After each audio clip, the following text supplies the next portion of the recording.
bouncing back and forth here. You shall both my kids with IVF. PCOS makes sense. Then you've had both of them with IVF. Send me a message. Let's chat, okay? And I'll see if I can help. But let me explain. Winter peg. I love winter peg. That's funny. Let's talk about breakfast. So breakfast being the most important meal of the, you know how that sentence ends, right? Is not true. That was a marketing gimmick created by Kellogg's. Break fast, breakfast, do you see? It's a compound word. How you break your fast is more important, than actual breakfast.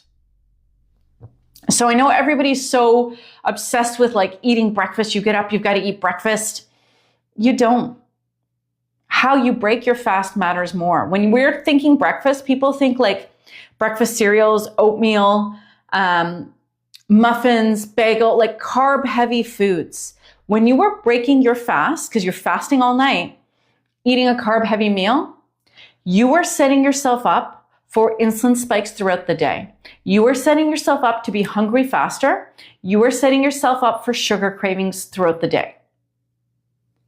How you break your fast is the most important meal of the day. When you break it, that's up to you. How you break it matters more. So this roller coaster that we're on of like eating bagels and cereal, we got to get off of it. It's not good for you. Yeah, Cheerios heart healthy. It is not heart healthy.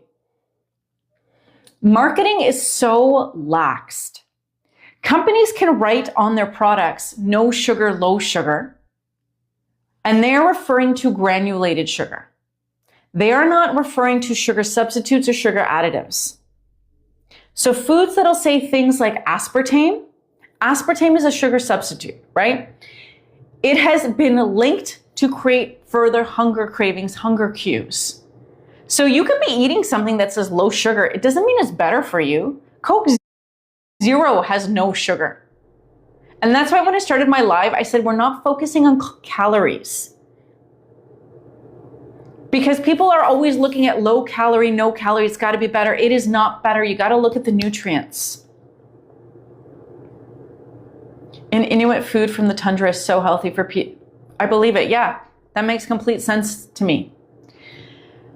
Is aspartame cancer causing? So there's studies that go both ways.